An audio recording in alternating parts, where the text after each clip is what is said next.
Una sa lahat, Bagyong Jenny, napanatili ang lakas. Ilang lugar sa Northern Luzon, isinailalim na sa Signal Number 1. Habagat, pinalalakas ng bagyo. Ang mga ulaning lugar, alamin.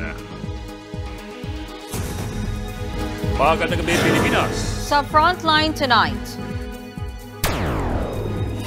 Tila walang prenong taas presyo ng bilihin at kontrobersya sa confidential funds. Mga dahilan umano kung bakit malaki ang binaba ng ratings ni Pangulong Bongbong Marcos at VP Sara Duterte. joint naval exercises ng Pilipinas, Amerika, United Kingdom, Canada at Japan. Pagpapakita umano ng matibay na alyansa sa rehiyon. Pinay domestic helper sa Saudi Arabia pinatay sa saksak ng katrabahong dayuhan. Simbahan sa Mexico biglang gumuho sa gitna ng misa. Siyam ang patay. Maraming netizens, pati mga sikat, nakisali sa AI yearbook trend. At concert ng Twice dito sa Pilipinas, dinumog ng Philowans.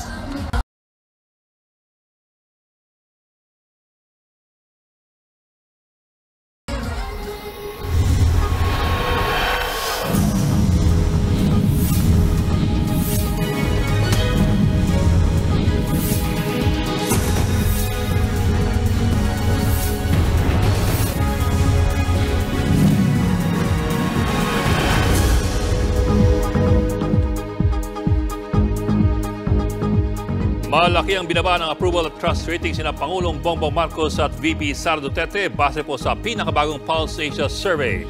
Ang itinuturong dahilan, taas presyo ng mga bilihin at kontrobersyal na confidential funds. Nasa frontline ng balitang yan si Marian Enriquez. Sa loob lang ng 3 buwan, lumagapak ang approval at trust ratings ni Pangulong Bongbong Marcos at Vice President Sara Duterte sa huling survey ng Pulse Asia. 15 percentage points ang binagsak ng approval ratings ni PBBM. Mula sa 80% noong Hunyo, 65% na lang ng mga Pinoy ang approve sa Pangulo. Pinakamaraming nabawa sa approval rating ni Pangulong Marcos mula sa Class E o yung mga may hirap. Malaki rin ang ibinagsak pagdating sa tiwala sa Pangulo. 14 percentage points ang nabawas sa trust ratings ng Pangulo kumpara noong Hunyo. Double digit ang ibinaba ng mga numero ni Vice President Sara Duterte. Mula 84% noong Hunyo, sumadsad ng 11 percentage points ang approval rating ng Vice Presidente. Pati trust ratings ni VP Sara bumaba sa 75% mula sa dating 87%. Halos lahat ng sektor nawala ng kumpiyansa sa Vice. Isinagawa ang survey nitong September 10 to 14 sa 1,200 respondents. Kasabay niya ng paggulang ng budget deliberation sa Kongreso kung saan umugong ang issue sa confidential funds. Gayon din ang kaliwat kanang financial assistance sa mga retailer at PUV driver. Pati ang mahal na presyo ng bilihin at serbisyo. Kung ang kanilang pananaw ay nagiging mas maigpit, may kagipitan sa ekonomiya, naghahanap sila ng mananagot, no? At ang maaaring papanagot nila dyan ay yung pamahalaan. Hindi naman daw ito nangangahulugang tuluyan nang nawala ng tiwala ang taong bayan, pero hindi raw ito dapat ipagkibit-balikat ng pamahalaan. Anong dapat niyang gawin? Ang pangunahing usapin lumalabas ay ito nga, yung paano makokontrola yung mataas at patuloy na pagtaas ng presyo ng mga bilihin at serbisyo. Tingin naman ng isang political analyst, tila nagsawa na ang mga Pilipino sa puro pangako. Nangako ang gobyerno na this year gaganda yung situation, bababa yung inflation, kasi last year meron tayong Ukraine war, yung mga ganitong external shocks. So hindi mo na pwede gamitin yung mga ganyan reason, no, or excuses. So ngayon talaga yung medyo sumisingil na kumbaga ang ating mga kababayan. Babala ng isang political analyst, napaka-importante na may makitang pagbabago ang publiko sa pagtugon ni Pangulong Bongbong Marcos sa ekonomiya at mataas na presyo ng mga bilihin sa susunod na 3 hanggang 6 na buwan. Dahil kung hindi, baka raw mas lalong bumagsak ang rating ng Pangulo. Sa marka naman ni VP Sara, hindi raw malabong bumaba pa ito kung magpapatuloy ang issue sa confidential funds ng kanyang opisina. Siguro pwede gawin ni Vice President Sara Duterte is dapat hindi dismissive. dun sa mga concerns sa confidential fund. At siguro maganda na siya mismo, hindi yung kanyang USEC, hindi yung kanyang ASEC, siya mismo siguro mag-explain na ano yung dahilan na ganito yung confidential fund na kailangan niya, mag-reach out siya, no, in terms of kanyang public relations strategy. Dagdag pa ni Heydarian, hindi maaaring umasa lang sa kanilang popularidad sina PBBM at VP Sara. Dapat bumabaraw sila sa taong bayan, lalo na ngayong mga isyong malapit sa sikmura ang kinaharap ng bansa. Nagbabalita mula sa Frontline, Marian Enriquez, News 5. At sa puntong ito, kausap po natin si Ms. Ana Tabunda, ang Research Director ng Pulse Asia. Ma'am, magandang gabi and thank you for joining us tonight. Good evening po. Magandang gabi po. Ma'am, could we ask you how do these numbers compare to that of previous presidents after their first year in office? Kasi sabi nga na iba, malaki-laki itong binaba, pero if you look at other presidents and their administrations after 1 year, are we looking at the same kind of dips or hindi po? Kung ikukumpara kay Presidente Duterte, yung ratings ni Presidente Duterte hindi mo bumaba eh. No? Pero kung ikukumpara sa mga naunang presidente kay Presidente Duterte, may mga bumaba rin pagkatapos ng isang taon. Well, ma'am, if you don't mind, I'll go into some particulars. For example, President Aquino and President Arroyo, at least sila yung pinakamalapit before Duterte. How would you compare them, if it's possible to compare? Bumaba rin po yung mga ratings nila. Hindi ko lang po matandaan kung gaano kalaki ang binaba. Okay.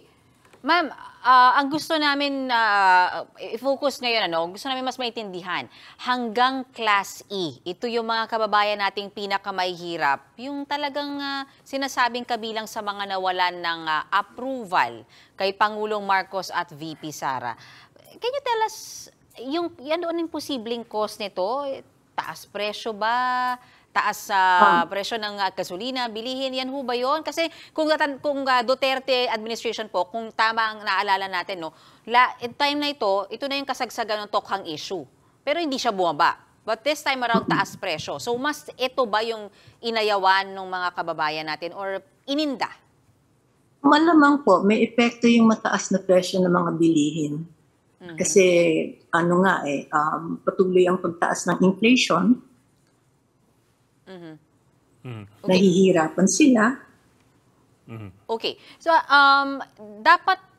dapat ba itong ikabahala ng pamahalaan? Kumbaga, ano ang implikasyon na maging yung mga pinakamahihirap nating kababayan sinasabing nawawalan ng approval sa parehas po, dalawang pinakamataas na posisyon sa ating gobyerno?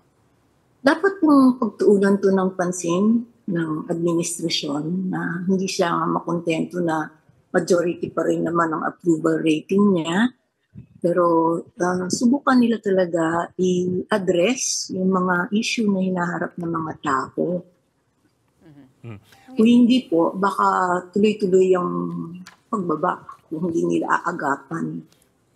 Yes, ma'am, but I would also imagine that defenders of the administration would point out or would at least insist na a lot of these factors involving in inflation, for example, yung pagtaas ng presyo ng langis, would be due to external factors or factors that are external to the country itself. Meaning, for example, world market prices, crude supply abroad, production of OPEC plus countries. That could be the argument that would be put forward by defenders of the administration. But if you look at it that way, why would people be holding the administration to account if that were the case? Well, kailangan pa rin nila kasi ng tulong ng administrasyon. Kahit na ano pa ang sanhi ng pagtaas ng presyo ng mga bilihin, they need support and help from the administration. At mukhang wala silang nakikitang ganong klaseng suporta. Okay, ma'am, one more. Noticeable, well, of course, we saw the numbers of the president, the vice president, but we're also seeing numbers going down for the Senate President, the Speaker, as well as the Chief Justice. Yes. What could be the reason for these dips across the board for all these five senior members of the, well, not the administration, but 5 senior members of the government from the legislature, the executive, and the judiciary? Kasi if it's inflation, parang kawawa naman yung Chief Justice kung pati siya nadamay. Well, baka may iba pa silang issue na hindi lang natin nalalaman. O baka general dissatisfaction na kasi ang nangyayari. Kaya pati itong ibang mga opisyalis ay naapektuhan. Parang damay-damay. Oo. Damay-damay na po. Ako ma'am, sorry, isa na lang bago tayo mag-thank you kay ma'am. Yung confidential funds na halos araw-araw po ay binabalita natin, nasa kasagsagan ho ng budget deliberations ang Senado, ang Kamara katatapos lamang. Isa ho ba yan sa iniinda ng ating mga kababayan? And how are they looking at it? Bakit ganun kalaki yung dip kung confidential funds ang pinag-uusapan? Bakit Pangulo at Pangalawang Pangulo ang nasisisi? But of course, we know VP DepEd and the OVP asking for confidential funds. But Maaaring isa yan sa mga dahilan, pero hindi lamang yan ang dahilan, kaya malaki ang baba. Alright.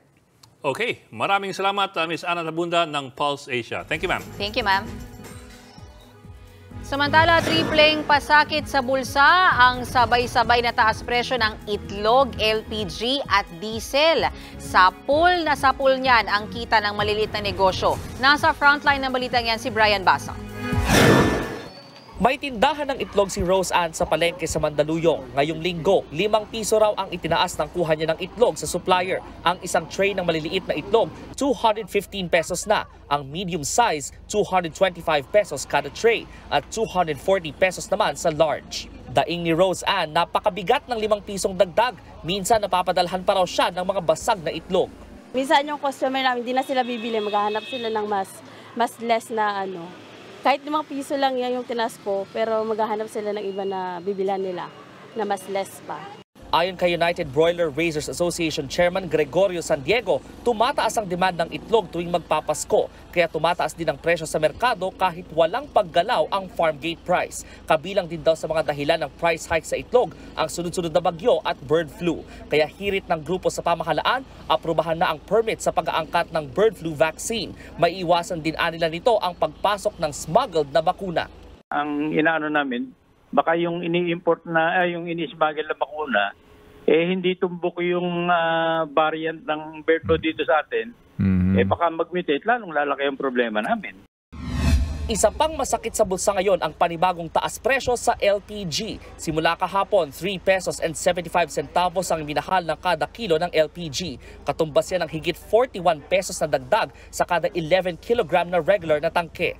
Kaya naman si Rebecca na may-ari ng Lugawan at Parisan, todo tipid. 820 pesos na ang bili niya sa isang tangke mula sa dating 785 pesos. Pag kumulo, hinaanagan. Kasi walang patayan po. Kaya pag tinudo mo yung 3 tudo, pag alam mong kumulo na, hinaanagan. Kasi para makatipid kahit konti man lang. Ayon sa mga kumpanya ng LPG, tumaas ang presyo bunsod ng pagtaas ng demand, partikular sa mga bansang magtatanglamig. Posible umunong magtuloy-tuloy ang LPG price hike hanggang Disyembre o Enero. Every time that we are on the Burr months, talagang ito yung usual na trend ng LPG pricing. Because this is the last, we call it the 4 months of every year na nag-stockpile yung mga bansa na may winter season. Para naman sa mga motorista, may taas presyo rin sa diesel bukas. 40 centavos ang madadagdag sa kada litro ng diesel. May rollback naman ng 2 piso sa gasolina at 50 centavos sa kerosene. Ayon sa Department of Energy, dahil ito sa pagtaas ng interest rate sa Amerika at pagluluwag sa import ban ng langis mula Russia. Ang price hike naman ay dulot ng mataas na presyo pa rin ng langis sa world market, kasunod ng pagbabawas ng supply ng Russia at Saudi Arabia. Nakakaapekto rin daw ang mababang supply ng Amerika at mataas na demand sa China. Nagbabalita mula sa Frontline, Brian Basa, News 5.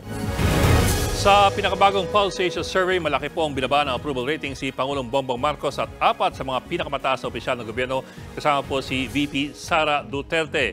Hindi pa po ganun kalinaw kung ano talaga ang mga naging dahilan nitong pagbaba, pero sa tingin po ng mga survey analysts ng Pulse Asia, maring dahil po rin ito sa patuloy na pagtaas ng presyo ng mga bilihin, partikular ang mga presyo ng mga produktong agrikultura. Kung matatandaan po natin, si Pangulong Marcos din ang tumatayong Secretary ng Department of Agriculture.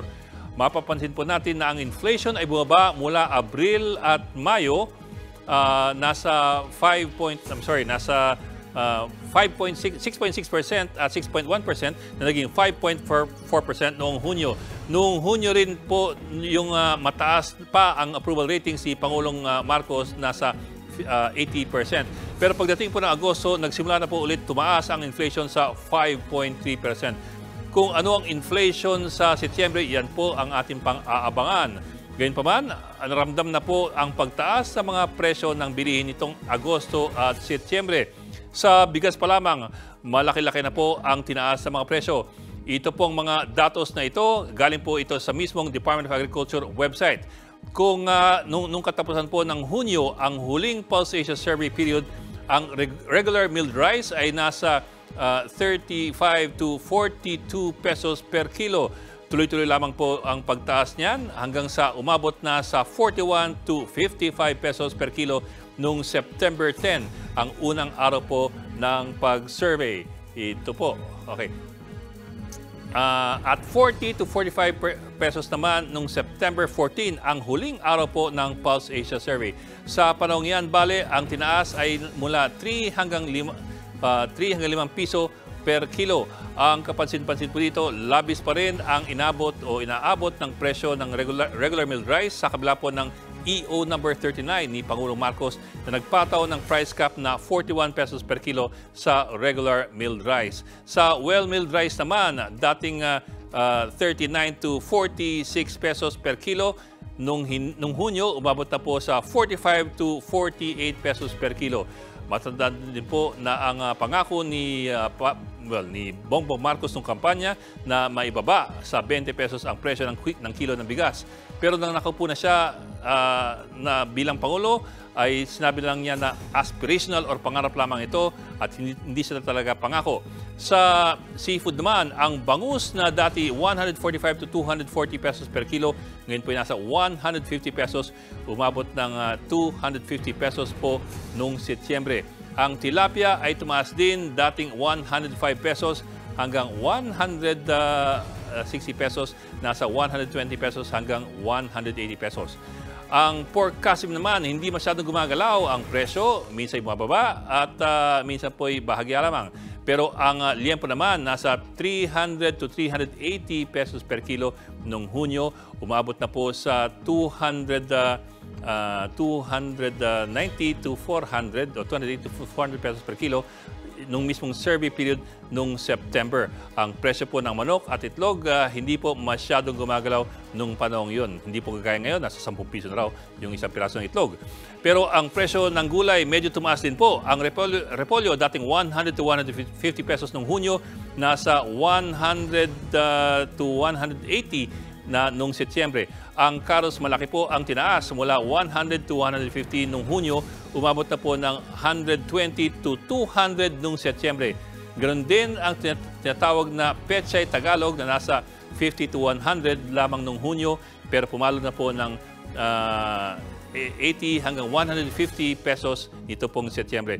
Ang talong po na dati 60 pesos to 120 pesos per kilo, nasa 100 to 150 per kilo noong Setyembre. At ang dating nagmumurang kamatis ay parang nagmumura ngayon, dating 40 pesos to 60 pesos per kilo, noong Setyembre po ay nasa 120 to 130 to 200 pesos per kilo, higit triple po ang tinaas ng presyo. Ito pong lahat ay galing sa datos mismo ng Department of Agriculture Price Monitoring System. At hindi lamang po yan, malaki rin po tinaas ang presyo ng langis sa Pilipinas noong Setyembre. Naka-anim na po na sunod-sunod na beses umakyat ang presyo ng gasolina. Noong September 11, kalagitnaan po ng survey period, ang tinaas ng presyo ng gasolina mula po sa Enero hanggang sa taong ito ay nasa 18.44 pesos per liter na at ang kerosene po nasa 10 piso kada litro.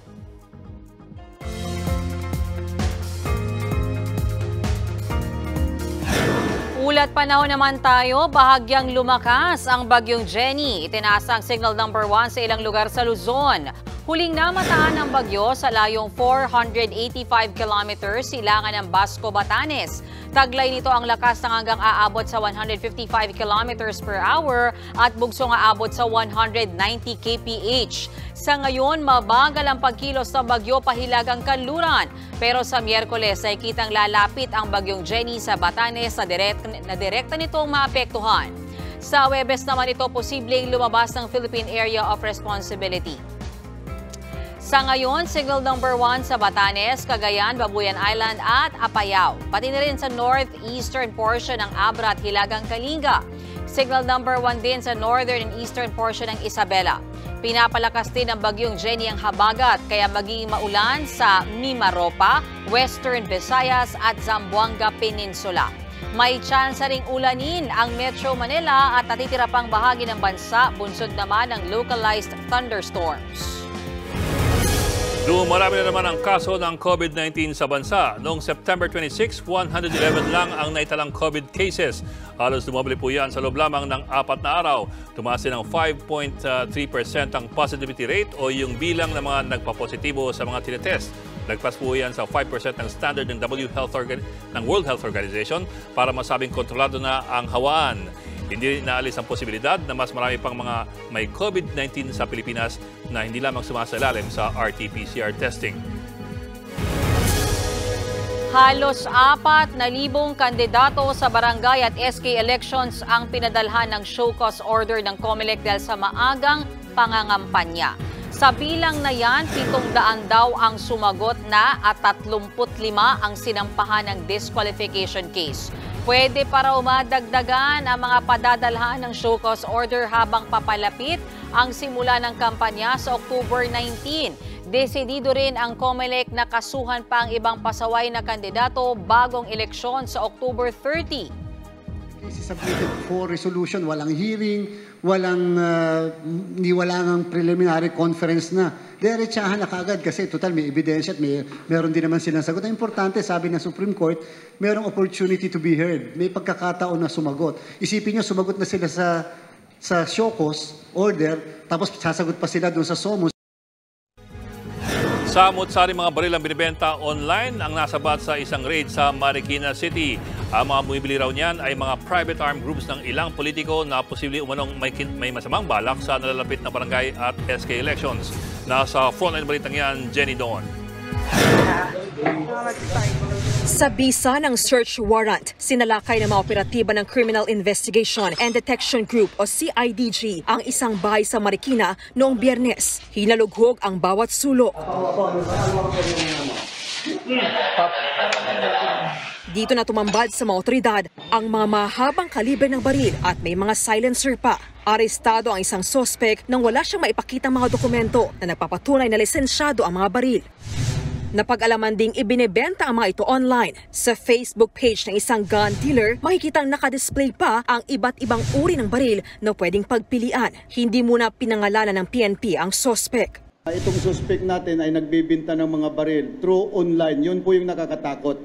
Yung mga suppressor o silencer, yun po yung nakakatakot. Ang samut-saring armas na nasabat ng CIDG, ikinababahala ni PNP Chief Benjamin Acorda, lalo ngayong nalalapit na ang barangay at sangguniang kabataan elections. Base kasi sa kanilang natanggap na report, ang ilan sa mga buyer ng mga hindi lisensyadong armas, mga private armed group ng ilang politiko, pulis at maging sundalo.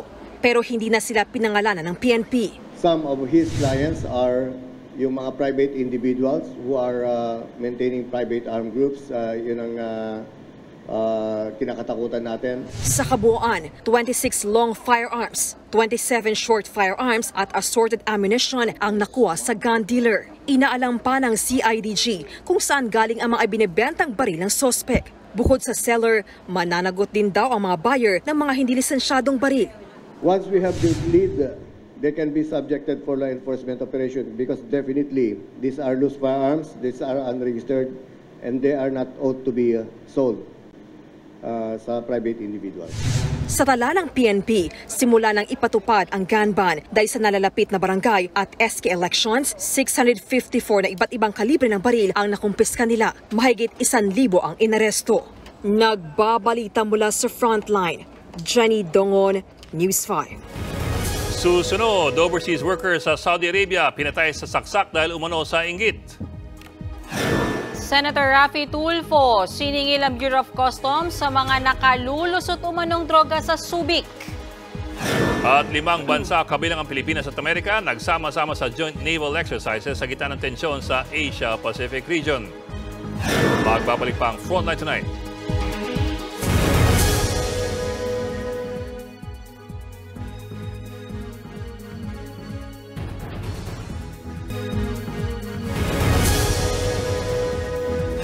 Pinatay sa saksak ng isang overseas worker sa Saudi Arabia. Ang suspect, katrabaho niyang dayuhan na inggit daw sa ating kababayan. Nasa frontline balitang yan si Reniel Pawid.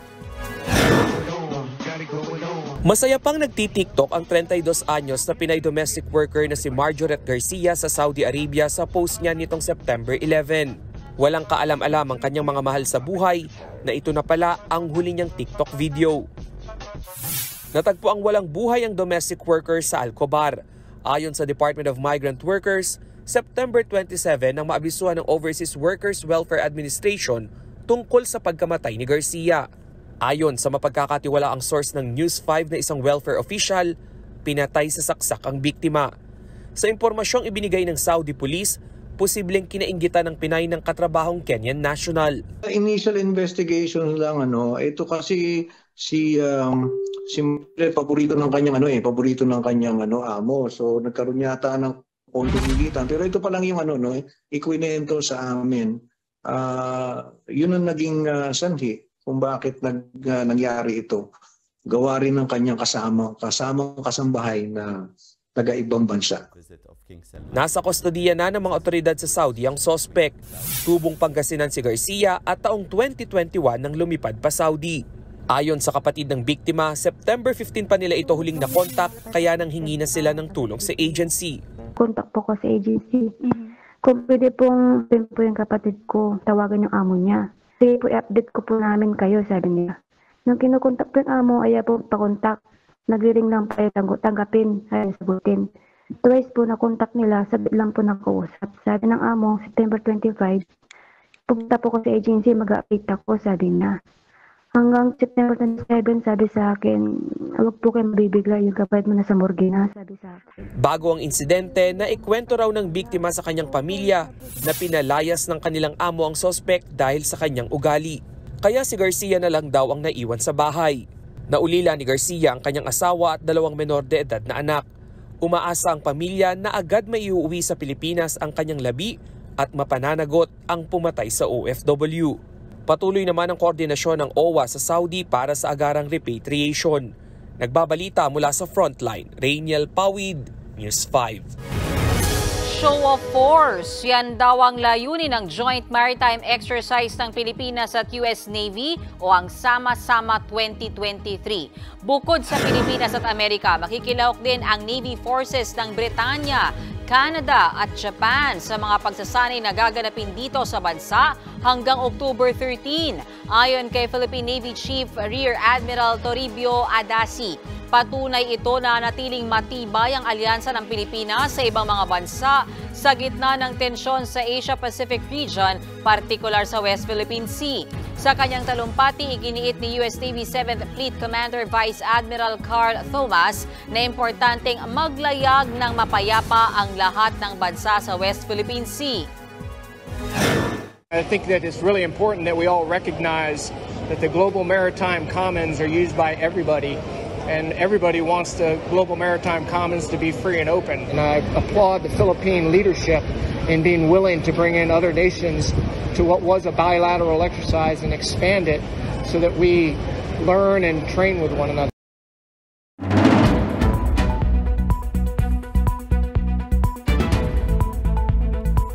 Bilyon-bilyong pisong halaga na naman ng shabu ang naharang sa Subic kamakailan. Pero ang laging palaisipan sa ganyan, nasabat ang kontrabando pero mga responsableng individual hindi nasasabat. So, Bok, ang tanong siguro marami, kasama yung mga senador sa budget hearing ng Bureau of Customs kanina, sino bang consignee niyan? That's 3.8 billion pesos na halaga ng shabu na nasabat sa Subic. Tama ka, Bok, tama. Yan nga yung tanong. Pero, tukoy. kung sino pala yung consignee niyang 360 kilos ng shabu na yan na naharang sa Subic nitong nakaraang buwan lang, September. Yan yung low-car o low-car consumer goods, Bok. Pero, yung consumer goods.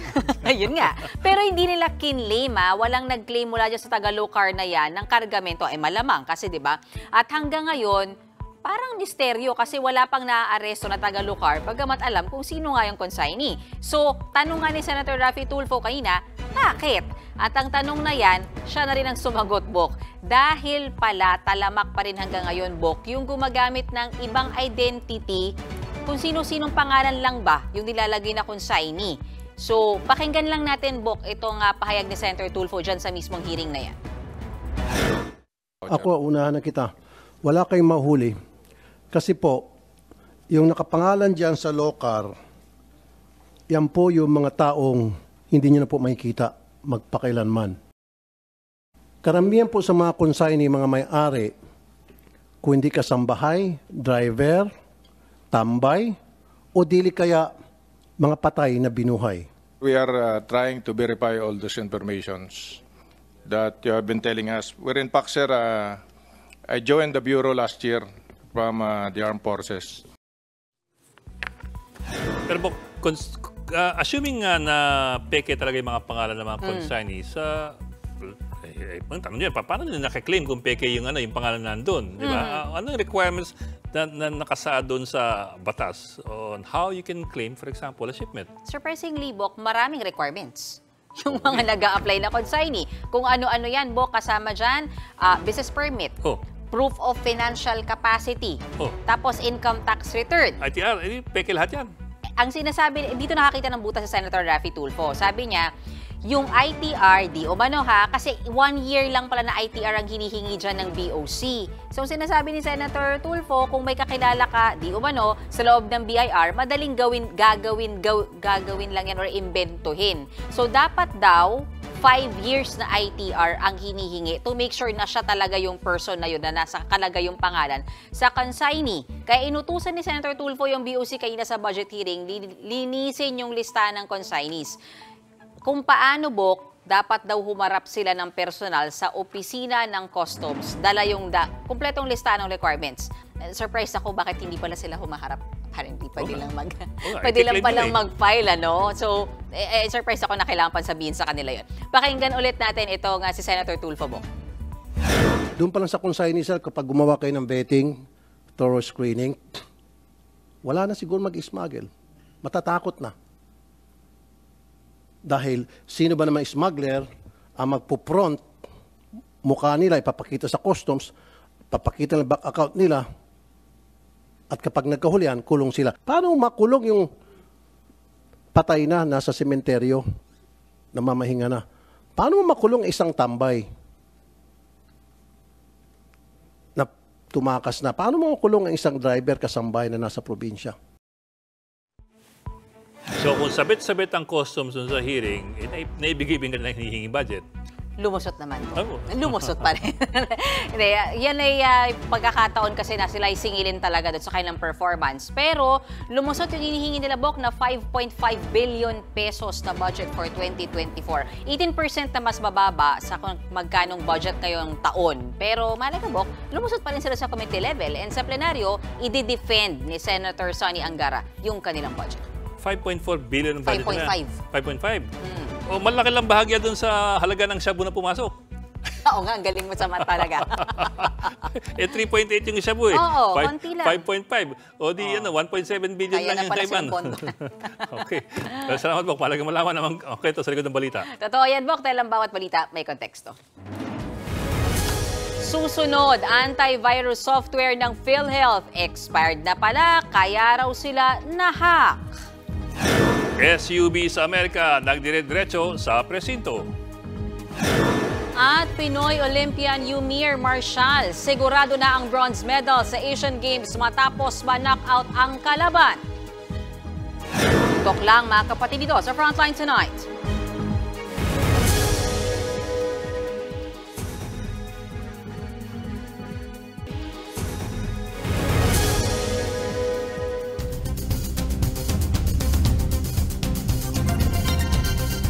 Sa Sa pulsa video ang pagguho ng isang simbahan sa Mexico habang nasa gitna ng isang misa. 10 ang patay. Yan ang iba pa sa Frontline News Abroad. Pagmasdan ng kuhang ito ng CCTV sa isang kalye sa Mexico. Maya-maya, makikitang bigla na lang gumuho ang isang simbahan sa kanto. Mula sa bubong hanggang sa pader, bumigay at tuluyang nabalot ng alikabukang lugar. Ang masaklap, may idinadaos na misa nang mangyari ang pagguho. Siyamang nasawi habang 40 ang sugatan. Nasa 30 ang pinaniniwala ang natrap sa guho. Nagtulong-tulong ang mga residente para sagipin ang mga natabunan. Patuloy pang inaalam ang sanhi ng pagguho ng simbahan. Nagdire-diretso naman sa loob ng presinto ang SUV na ito sa New Jersey sa Amerika. Nabulaga ang mga naka-duty na polis sa pagkasira ng kanilang opisina. Ang driver agad nagtaas ng kamay paglabas niya ng sasakyan. Kaya diretso rin siya sa kulungan. Bago ang insidente, napag-alamang ibinanggari na naturang lalaki ang kanyang SUV sa isang bahay noong September 20. Iniimbestigahan pa ang motibo ng driver. Sa Florida, USA naman, kita sa videong ito ang pagpulasa ng daang-daang pagi o stingray nang habulin sila ng isang pating sa Ana Maria Island. Habol dito, habol doon ang ginawa ng pating sa mga stingray.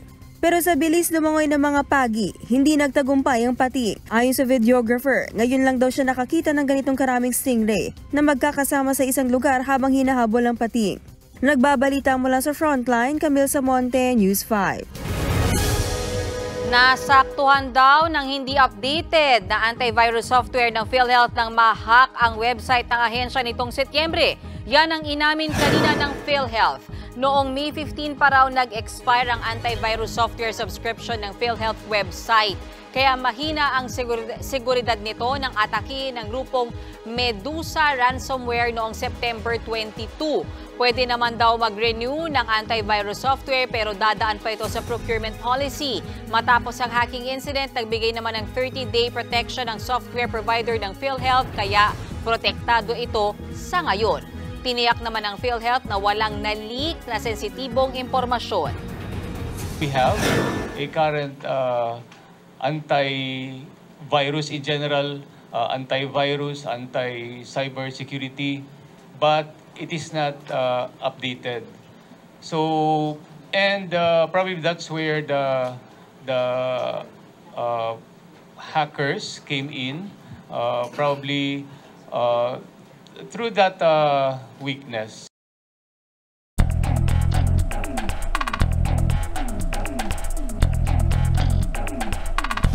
Sigurad nang may mauwing bronze medal ang Pinoy Olympian na si Yumir Marcial sa 19th Asian Games. Yan ay matapos niyang ma-knockout ang Thai boxer sa men's 80 kg class. Sunod niya mga kalaban ang pabato ng Syria sa Miyerkules. Pasok naman sa quarterfinals ang Gilas Pilipinas matapos tambakan ng Qatar sa final score na 80 versus 41. Bukas makakatapat naman ng Gilas ang koponan ng Iran. Samantala, 4th place lamang ang kinaya ng ating weightlifter na si Heidelin Diaz sa women's 59 kg division. Nag-snatch si Diaz ng 97 kg at nag-clean and jerk sa 126 kg para sa 223 kg total. Pero short yan ng 4 kg sa kalaban niyang taga-Chinese Taipei. Sa kabila po niyan, kumpiyansa pa rin si Heidelin na makakasungkit ng isa pang Olympic medal kung mag-qualify siya sa Paris Olympics. Masaya ako na I'm representing our country here sa Asian Games. Then masaya ako kahit bagong weight ito sa akin. Nag-excel ako. I'm fighting for a medal. Then nakikita ko na posible pala na magme-medal ako sa Paris 2020. Abangan, K-pop idol Chanyeol kumasa sa mga larong Pinoy gaya ng Sipa. At mga sikat, nakijoin na rin sa patok ngayong AI Yearbook Trend. Tuloy-tuloy ang balitaan dito sa Frontline Tonight.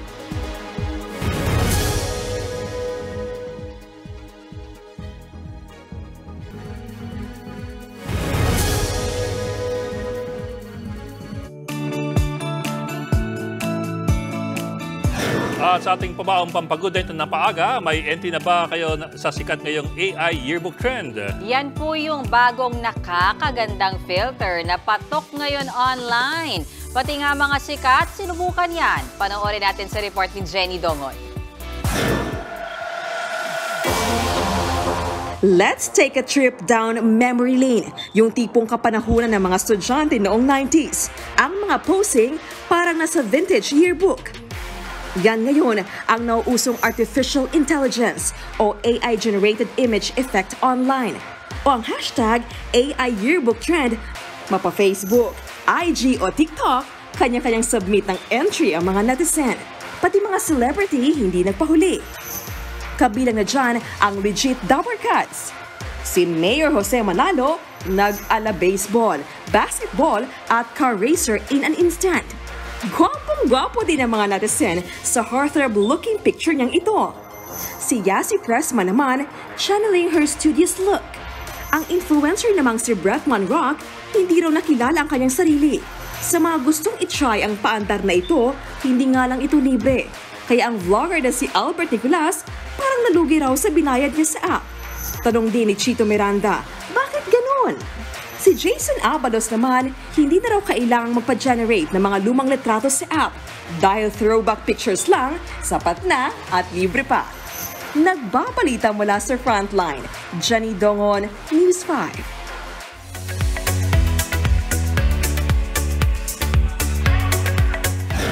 Showbiz tonight na tayo. Kilig overload ang dala ni EXO Chanyol sa kanyang first ever solo fun meet sa bansa. Napuno naman ang Philippine Arena ng mga Philo Ones sa 2-day concert ng hit K-pop girl group na TWICE. Panoorin natin yan.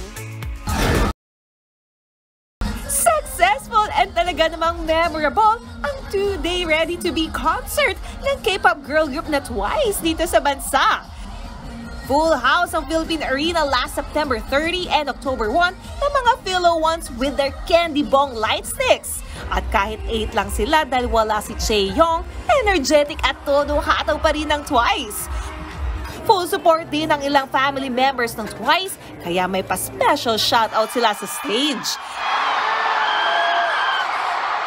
Kinagiliwan naman online ang Shot Puno Challenge ng audience kina Gio at Nayon.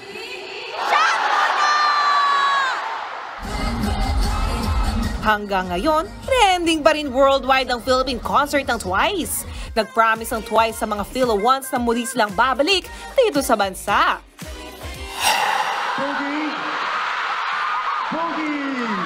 Binagsaring kagabi si EXO Cherry Prince Chanyol sa kanyang first fun meet dito sa bansa.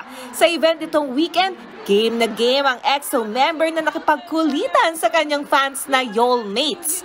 Sumabak pa siya sa ilang larong Pinoy tulad ng Sipa. 6, 7, 8, kasabay ng kanyang fun meet, nilaunch din si Chanyol bilang international brand ambassador ng isang local cosmetic brand. Dream come true naman ang naging 17th birthday ng anak ni Manny at Jinky Pacquiao na si Princess. Present lang naman sa birthday celebration niya si Super Junior Unyok. Sa Instagram ni Jinky, makikitang hinaharana pa ni Unyok ang birthday girl habang kasayaw ang kanyang tatay. Napa sorry din sila na hit song ng Super Junior habang kinakanta ito ni Unyok. At yan ang latest and hottest sa Showbiz Tonight. Ako si Jania Lepon. Happy Monday mga kapatid! Bakit ang ganda ng mga picture ng mga nasa yearbook ngayon? No? Tanda ko nung panahon ko, yung mga yearbook photos, ang mapangit eh. Kaya nga ayaw pumayag. Panahon ko lang ba yun o panahon nyo yun? Oo, iba yung panahon mo siya. Layo. Sige. Yan po ang 45 minutes pag-imayos malagang headlines. Balitan at diskusyon para sa paghubog ng matalinong opinyon. Gawin yung kasangkas sa pagbalita. Ako po si Mayan Los Baños. Ako lang po si Adling Gao. Magandang gabi.